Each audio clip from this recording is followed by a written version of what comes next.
ታሪኩ የሚጀምረው በሆስፒታል ውስጥ የድንገተኛ ክፍል እየገባ ያለን አንድ ሕፃን በማሳየት ነው። የሕፃኑም ስም ኮልተን የሚባል ሲሆን በደረሰበት ድንገተኛ ህመም የተነሳ ሰርጀሪ ሊደረግለት በሕክምና ባለሙያዎችና በወላጆቹ ታጅቦ እየገባ ነው። ከዚያም ፊልሙ ወደ መደበኛ የዕለት ተዕለት እንቅስቃሴ ይመለስና ሰማይ አለ ወይስ የለም የሚሉ ክርክሮችን ያስመለክተናል። በልጃቸው ኮልተን ከተፈጠረው የጤና መቃወስ የተነሳ እናትና አባቱ እጅግ በጣም ተጨንቀዋል። የኮልተን አባት ታድ ይባላል። ታድ መንፈሳዊ ሰው ቢሆንም በእግዚአብሔር ፍቃድ ግራ የተጋባና በንዴት የተሞላ ሰው ሆኗል። ለምን ይሄ ሁሉ ነገር በሱ ላይ እየሆነ እንዳለ በንዴት ይጠይቃል። ለጌታ ታማኝ አገልጋይ እንደሆነ በጸሎቱ ከገለጸ በኋላ እንዲህ አይነት ነገር በሱ ሕይወት ሊሆን እንደማይገባ ያጉረመርማል። ታድ ከመደበኛ ስራው ባለፈ የቸርች ዋና ሰባኪ ሲሆን በልጁ ላይ የደረሰውን አደጋ በተመለከተ መላ የቤተ ክርስቲያኑ አባላት በጸሎት ከጎኑ ነበሩ። ደግሞ መንፈሳዊ የሆኑ ጎረቤቶቹና በስራው ቦታ ያሉ አማኞች በጋራ በየፊናቸው ስለ ታድ ልጅ ኮልተን እየጸለዩ ናቸው። ቤተሰቡ ከባድ ጭንቀት ውስጥ ካሳለፈ በኋላ ከዶክተሮቹ መልካም ዜና ደረሰ። ለረጅም ሰዓታት የተካሄደው ሰርጀሪ ሲጠናቀቅ በሞት አፋፍ ላይ የነበረው ኮልተን ለጥቂት መትረፉን የምስራች ተነገራቸው።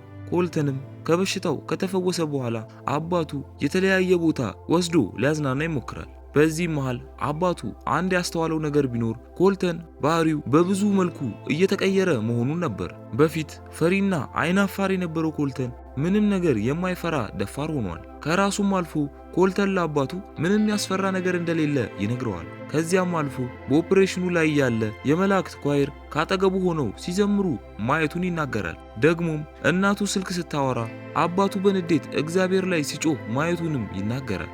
አባትየው የሚናገረው ነገር ስላልነበር እንዴት ይህን ሁሉ ነገር ማየት እንደቻለ ኮልተንን ሲጠይቀው ወደ ሰማይ እየሄደ እያለ እንዳያቸው ይነግረዋል። ታድም ባለማመን ፈገግ ይልለታል።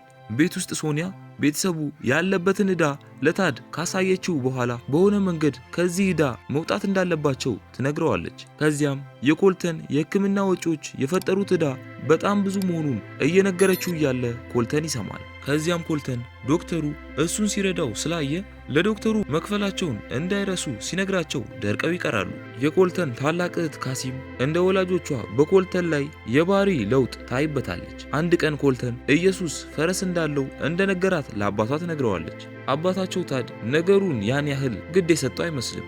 እሱ ሰባኪ ቢሆንም ኢየሱስ ፈረስ እንደነበረው እንደማያውቅ በቀልድ መልክ ኮልተንን እያስተኛ ይጠይቀዋል። ኮልተንም በምላሹ እውነትም ኢየሱስ ፈረስ እንዳለውና ፈረሱም የቀስተ ደመና አይነት ቀለም እንዳለው በሰማይ ግን ቀለሞቹ ይበልጥ ደማቅ እንደሆኑ ኮልተን ለአባቱ ታድ ይነግረዋል። ታድ የሰማውን ለሚስቱ ለናንሲ ሲነግራት የኮልተን አእምሮ ምስል ፈጠራው ጥልቅ እንደሆነ በመናገር ከዛ ያለፈ ነገር እንደሌለ ለባሏ ትገልጽለታለች። ታድ ነገሩን ይበልጥ ለመረዳት ስለፈለገ በቀጣይ ጥቂት ቀናት ኮልተንን አንዳንድ ጥያቄዎች መጠየቁን ይቀጥላል። ኮልተን መላእክት ሲዘምሩ ያየው ቸርች ውስጥ መሆኑን ለአባቱ ለታድ ከነገረው በኋላ የሮክ መዝሙር እንዲዘምሩለት ሲጠይቃቸው መላእክቱ እንደሳቁ ይነግረዋል። በስፍራውም ኢየሱስን እንዳገኘውና ማንም እንደማይጎዳው እንደነገረው ለአባቱ ያብራራለታል። ከዚያም ኢየሱስ የሆነን አካል ሊያገኘው ቢወስደውም ማን እንደሆነ ግን ስሙን እንዳልነገረው ጨምሮ ኮልተን ለአባቱ ይነግረዋል። ቶድ የሰማውን ማመን ይኑርበት አይኑርበት ግራ ተጋብቶ ባለማመን ኮልተንን ማናገር ይቀጥላል። ጥርጣሬውንም ለመቀነስ ተመሳሳይ ኬዞችን ወደምታጠና ሳይኮ አናሊስት ይሄዳሉ።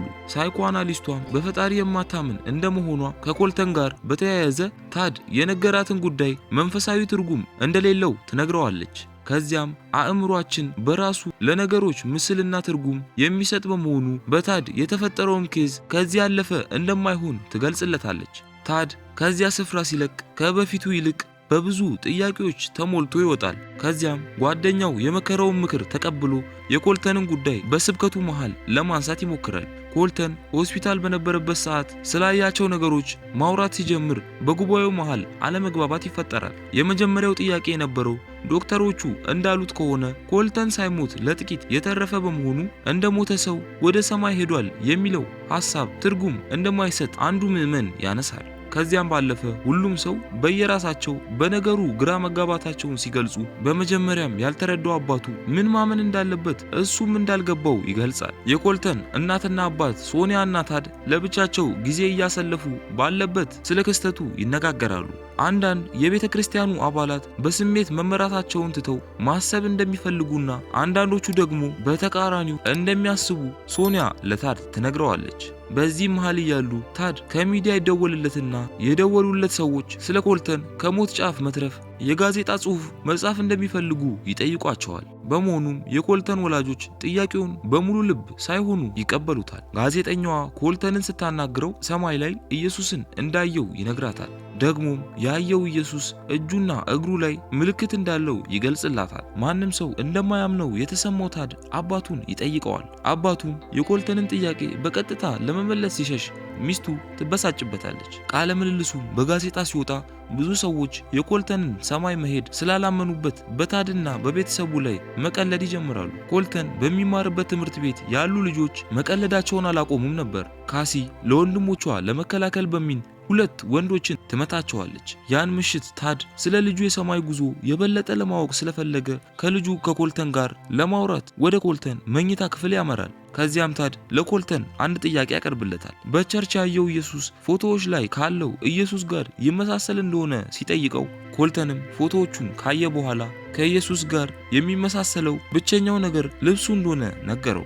ደግሞም ኢየሱስ ሰማያዊና አረንጓዴ አይን እንዳለው ቢነግረውም ታድ አላመነውም ነበር። ምናልባትም ሶኒያ ሰማያዊ አይን ስላላት እሱ አረንጓዴ አይን ስላለው በዚህ ምክንያት አይምሮ የፈጠረው ምስል እንደሆነ አድርጎ ያስባል። በቀጣይ ዕለት ኢየሱስ ለኮልተን በድጋሚ ተገለጠለትና አንዲትን ሴት ልጅ እንዲያገኛት ካደረገው በኋላ ኮልተን ልጅቷን ሲያያት ያቅፋታል። በዚያን ሰዓት የኮልተን ወላጆች ምንም ገንዘብ እጃቸው ላይ እንዳልቀረ እየተነጋገሩ በመሆኑ ታድን የሚያስጨንቀው ከዚህ ሁሉ ዕዳ እንዴት እንደሚወጣ ነው።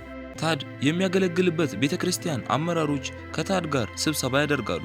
ከተፈጠረው ክስተት አንጻር እንደ በፊቱ መስበክ እንደማይችል ያላቸውን ምልከታ ይናገራሉ። ኮልተን ወደ ሰማይ ሄዷል የሚለው ስብከት ብዙዎቹን እንደረበሻቸውም ይነግሩታል። ከሽማግሌዎቹም አንዷ የሆነችው ናንሲ ለታድ የተወሰነ ራሱን እንዲያይ ከነገረችው በኋላ ሌላ ሰባኪ መፈለግ ሊኖርባቸው እንደሚችል ሐሳቧን ታቀርባለች። በዛን ሰዓት ታድ ሁሉም ነገር ከሱ እጅ እየወጣ እንደሆነ ይሰማዋል። ለኮልተን ሕክምና ወጪ ክፍያ ተጨማሪ ጊዜ ለመጠየቅ ወደ ሆስፒታል ቢሄድም ተጨማሪ ጊዜ ሊሰጡት እንደማይችሉ ይነግሩታል። በዚህ መሃል ኮልተን አባቱን ትቶ ወደ አንድ የታመመ ታዳጊን ፍለጋ ይሄዳል። አባቱም ሊያስቆመው ብዙ ቢሞክርም የሚሄድበትን የሚያውቀው ኮልተን በቀጥታ ወደ ልጁ ክፍል ይሄዳል። ከዚያም እጅግ በጠና ታሞ ወደ ነበረው ልጅ በመሄድ እጁን ከያዘው በኋላ ማንም እንደማይጎዳው መልእክት ይነግረዋል። በዚህ የኮልተን አዲስ አቋም የተገረመው ታድ ስለ ኮልተን ሁኔታ ቼክ ለማድረግ ኦንላይን ላይ ሰርች ማድረግ ይጀምራል። በዚህ ባሉበት ችግር ከዕዳ የሚወጡበትን መንገድ መፈለግ ያለበት የማይሆን ነገር ላይ ትኩረት ማድረጉ ሚስቱ ትበሳጭበታለች። ከዚያም በላይ ሰማይ የሚባለውን ርዕስ በመተው ልጃቸውን በሚገባ ማስተማራቸው ላይ ትኩረት ማድረግ እንዳለባቸው ትገልጽለታለች። በዚህ መሃል ሳቡ ስለሚባለው የታድ አያት ኮልተን ከጠየቀው በኋላ ሰማይ እንደተገናኙና ሁሉም ነገር ደህና እንደሚሆን እንደነገረው ይገልጽለታል። ታድ ነገሩ ከአይምሮ በላይ ስለነበር በፍጥነት ወደ ቤት ይዞት በመመለስ የአያቱን ብዙ ፎቶዎች ቢያሳየውም ፎቶውና ኮልተን ሰማይ ላይ ያየው ሳቡ አይመሳሰሉም ነበር። ከዚያም በመጨረሻ ታድ ሕፃን እያለ ከአያቱ ጋር የተነሳውን ፎቶ ሲያሳየው ትክክለኛው ሳቡ እሱ መሆኑን ኮልተን ይናገራል። በዚህ ክስተትም በሰማይ ሁሉም ሰው የወጣትነት መልኩን እንደሚመስል ታድ ያስተውላል። በዚህ ጊዜ ታድ የሆነ ነገር እየተፈጠረ እንደሆነና ጌታ አምላክም መልእክት በኮልተን በኩል እንደላከላቸው እንደሚሰማው ለሚስቱ ሊያስረዳት ይሞክራል። ሶኒያ ንጹህና መዋሸት የማይችለውን ትንሹ ልጇን ኮልተንን ልታምነው ብትፈልግም የሚናገራቸው ነገሮች ግን ለማመን የሚከብዱ በመሆናቸው ልታምን እንደማትችል ለታድ ትነግረዋለች። በዚህ ምክንያት የተበሳጨው ታድ በሕይወቱ ምን ማድረግ እንዳለበት እንደማያውቅ በመግለጽ ብስጭቱን ይገልጻል። ሆኖም ግን ሶኒያ በኮልተን የሰማይ ጉዳይ ላይ ያን ያህል መጠመድ እንደሌለባቸው ትነግረዋለች። መሰል ታሪኮችን እድሜ ዘመኗን በሙሉ ስትሰማ መኖሯን ከነገረችው በኋላ ሐሳቡን በሙሉ ቤተሰቡ እያሳለፈ ባለበት ችግር ላይ እንዲያተኩር ልታስረዳው ትሞክራለች። ከዚያም እንደምትወደው ብትገልጽለትም በዚህ ጉዳይ ግን ከጎኑ መቆም እንደማትችል ትነግረዋለች። በቀጣይ ዕለት ታድ የአያቱን መቃብር ሊጎበኝ ሲሄድ ናንሲ ደግሞ የልጇን መቃብር ልታይ በሄደችበት ይገናኛሉ። ናንሲ ብስጭቷ ከሰዎች ጋር አለመሆኑን ከገለጸች በኋላ ጥሏ ያለው ከእግዚአብሔር ከራሱ ጋር መሆኑን ትነግረዋለች። ጌታ የእርሷን ልጅ ያለምንም ርኅራሄ እንደወሰደባትና የታድን ልጅ ግን እንደመለሰ በንዴት ከተናገረች በኋላ ስላሳዘነችው ታድን ይቅርታ ትጠይቃለች። ሆኖም ግን እግዚአብሔር የእሷንና የእሱን ልጆች ጨምሮ ሁሉንም ሰው በኩል ሁኔታ እንደሚወድ በመናገር ያጽናናታል። ቤት ውስጥ ሶኒያና ልጇ ሲያወሩ ከተወሰኑ ዓመታት በፊት ስለሞተች ልጃቸው ይጠይቋታል። በጊዜው በሕይወት ያልነበረው ኮልተን ስለዚህ ነገር ማወቁና አሁን ላይ አስቦ መጠየቁ ግራ ያጋባት ሶኒያ በቁም ነገር ተቀምጣ ትጠይቀዋለች።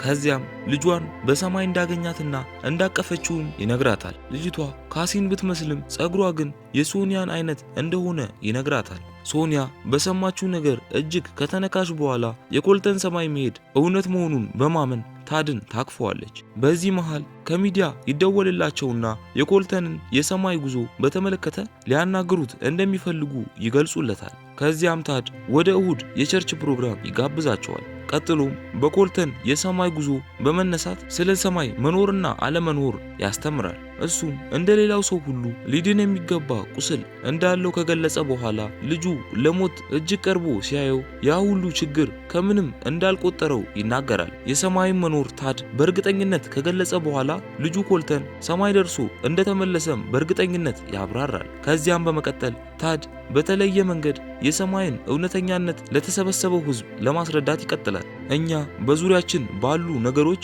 የሰማይን እውነተኛነት መረዳት እንደምንችል ካስረዳ በኋላ እኛ ግን በሰማይ ፈንታ ጥላቻንና ፍርሃትን እንደምንመርጥም ይናገራል። እግዚአብሔር እንድናውቅ የሚፈልገው ነገር ብቻችንን አለመሆናችንንና እሱ ከኛ ጋር መሆኑን እንደሆነ ይናገራል። ከስብከቱም የተነሳ ጉባኤው ከሚስቱ ጀምሮ አንድ በአንድ ወደ ታድ እየመጡ ያቅፉታል። ከዛን ዕለት ጀምሮ ታድ ስለ ልጆቹ ብዙ ማጥናት ይጀምራል። በተጨማሪም በሌላ የዓለም ክፍል ላይ ሰማይ ሄደው ስለመጡ ልጆች የወጡ ጽሑፎችን ሰርች ማድረግ ይጀምራል። አንዲት ኢየሱስን እንዳየችው በመግለጽ ስዕል የሳለችን ታዳጊ ጽሑፍ እያነበበ ያለ ኮልተን ይመጣል። በሰማይ ያየው ኢየሱስ ይህንን እንደሚመስል ለአባቱ ታድ ይነግረዋል። ሶኒያ በደስታ ተሞልታ ታድን ወደ ውጭ ይዛው ከወጣች በኋላ ሌላ ልጅ እየጠበቀች እንደሆነ ለባሏ ትነግረዋለች። ሰማይ እውነት ነው በሚለው በዚህ ፊልም ላይ እንደተገለጸው የሰማይን እውነተኛነት እግዚአብሔር በየዕለቱ በዙሪያችን ባሉ ነገሮች እየገለጸልን በመሆኑ